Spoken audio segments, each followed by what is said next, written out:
This is really Obama's dad, and the whole Kenya thing that they put out on their letterhead and in PR, and that she announced at speeches and everything was the cover for who his real dad was. So, yeah, they're hiding who his real identity is and all the birth certificates and stuff and putting out fake ones because it's Frank Marshall Davis. Wow, that's just how these guys operate. I mean, I always said, I don't know the truth about who he really is, but he's covering something up. Well, now we know. So there you have it. That's also available at InfoWarsShop.com or by calling 888-253-3139. By the way, it's sold out everywhere. We happen to buy so many of them. We have them. Nobody else does, but they're printing more right now. We have them discounted at InfoWarsShop.com. And don't forget InfoWarsTeam.com, the best vitamin and mineral supplements that I've found, all right there in one place, InfoWarsTeam.com. And please don't forget to support the sponsors of our local AM and FM stations. The fact that they've put us on is half the battle. Now it's time to tell everybody about the show. And now is the time to also support those local sponsors, or if you're a local business, don't think even a small, amount of advertising doesn't help, and a lot of folks get involved. It's your duty, folks, to support this message getting out if you believe in it. You'd have to be dumb not to. This stuff's out in the open now. We'll be right back. It clicked that Wayne Madsen 3-4 months ago, maybe longer, on the nightly news, said he had confidential federal informants, that there were wiretaps of Attorney General. See, it's not just a high-level Justice Department source. It's supposedly of him, that they killed Judge Roll and tried to kill Giffords because they were investigating it. Then I talked to some state legislators and people in New Mexico who said that was the word they had heard, because this was going on all over the West Texas, New Mexico, into Arizona. Madsen is so wild, man. I mean, the stuff he talks about sometimes sounds so wild, and it turns out to be true. He did work for the NSA, all that. I mean, it is just crazy. It is just crazy because now they're revealing secret wiretaps. It's been read into the congressional record that they got Holder. I mean, this is the White House could stage terror attacks, anything, a new war to distract from this. This is just wild. This is absolutely wild. But again, he's the sacrificial political lamb now that they want to divert us off of the socialist health care thing that is being spun as a victory because it'll get Romney in, who authored it. I mean, talk about delusion. And I understand politically, yes, that's true. It would probably get Romney in. But Obama's just a puppet. The system, the banks wanted this. Okay, that's enough. I'm ranting. Courtney in Virginia, up there by the scene of the crime. You're on the air. Welcome. Hi. Thank you, Alex. It's good to be on. I've been listening for a while, but it's my first time calling in. So. Thank you for putting up with me. I know I'm obnoxious. Go ahead. No, so, I mean, I appreciate the emotion, at least, It's different than what you see on the zombie mainstream, that's for sure. We're here to get you out of the zombification, yes. Yeah, and your broadcast has definitely played a large part. I wanted to kind of throw something out there and see if it was something you had considered. I have a sales and marketing background, so I tend to think of how I can generate more leads or more people.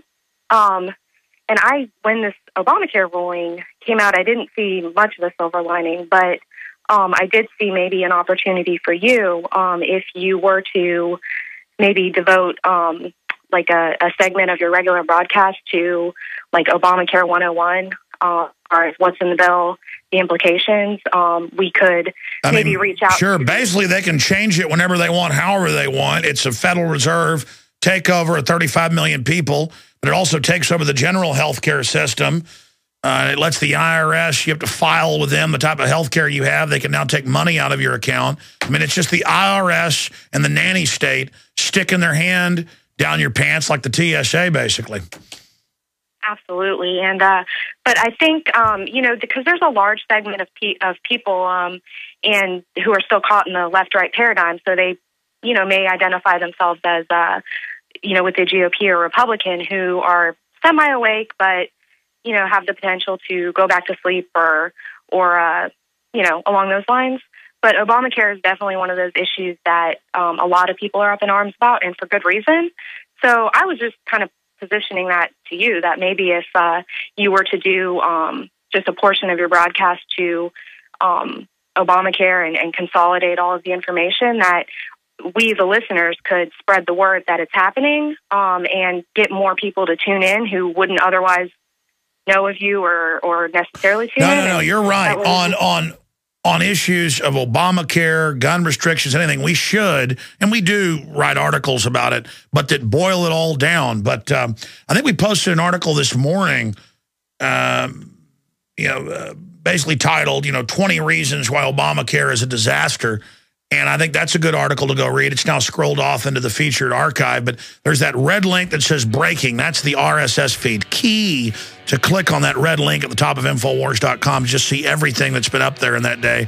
And there's also top story archive, because there's so much is going up there. It just scrolls off. But that's a great point. Thank you so much. Frank Serpico, legendary police officer, whistleblower, is going to be with us to talk about his experiences with corruption and ways to turn it around. And then we're going to have Wayne Madsen pop in briefly at the end. Blair, a.k.a. George Orwell, wrote that in a world of universal deceit, telling the truth is a revolutionary act. And Frank Serpico is probably one of the most famous police officers in U.S. or world history. Of course, he's had big movies made about him with Al Pacino playing the part of Frank Serpico. And he joined us last year for a visit, and we've got him for about 45 minutes or so today. The last few minutes, we're going to have an update on the secret wiretaps of Eric Holder being revealed. That story at the Hill crashed. We were able to find a blog copy of it and posted it up at Infowars.com if you want to read that.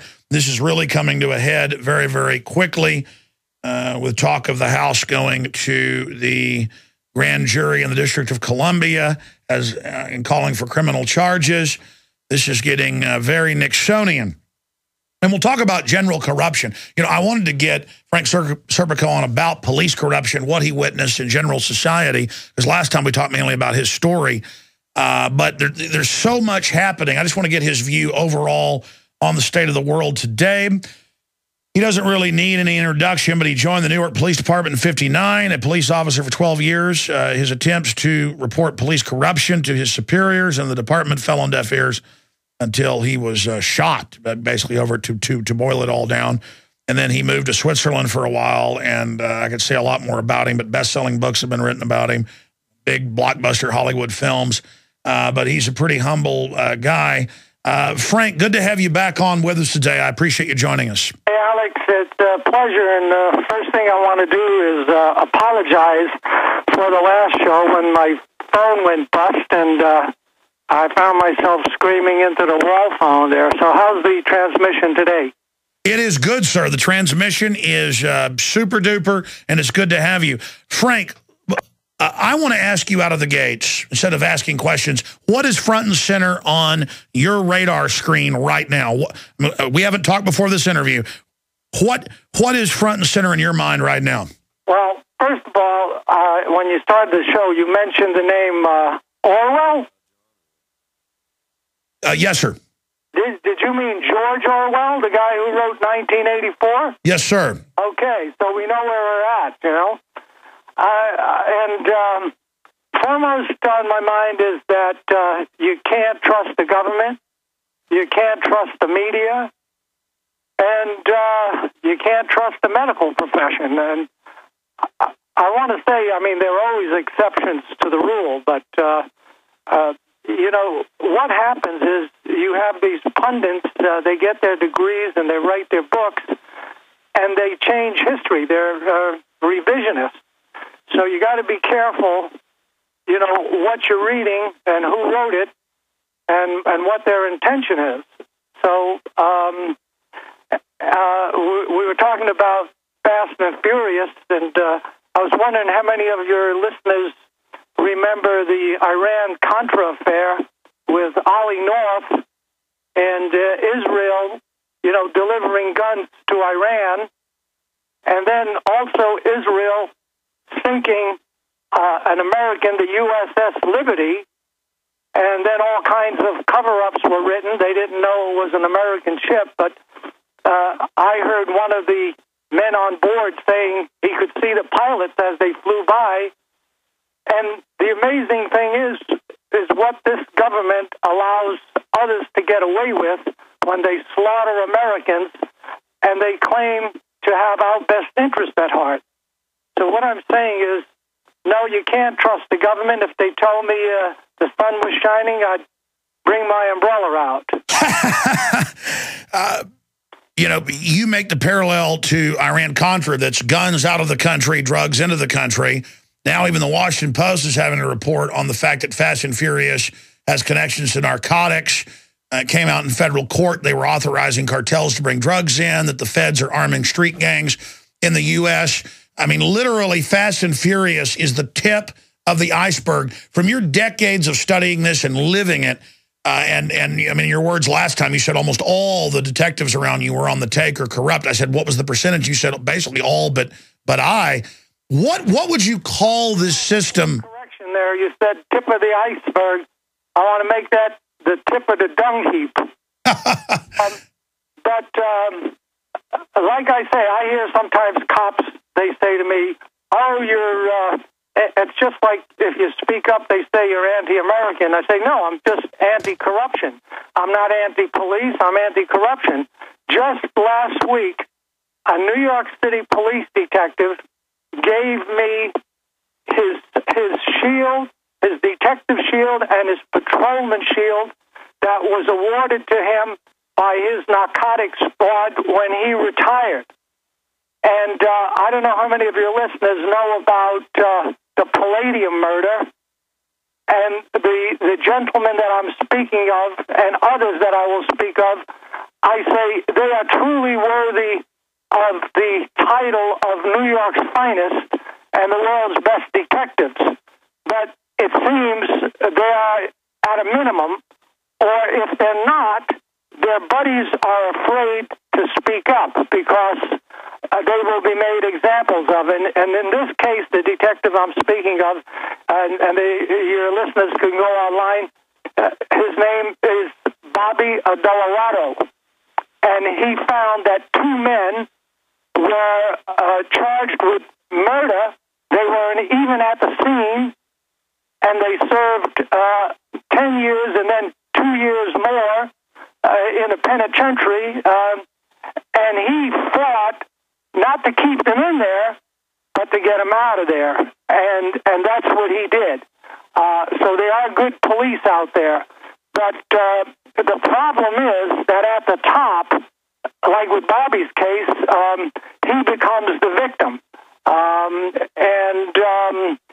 in cases that are going on in New York City today, that cops that are exposing these illegal search and seizures, where last year alone 700,000 stops and frisks were performed by the New York City Police Department. And one of the men who's been suspended and because he refused to give people summonses for not committing any crime. And in one case, the lieutenant said to him, give that guy a ticket. And he said, what for? He said, an unlicensed dog. The guy said he doesn't even have a dog. But, you know, who's going to contest it when a cop gives you a ticket? What are you going to do, bring your dog to court? And, you know, so the system is broken, and the men that want to speak out, they become the victims. And there's others, I don't want to talk too much about them because, you know, only the worst will happen to them. Well, that was my next question. That was my next question. A legendary Frank Serpico, a police officer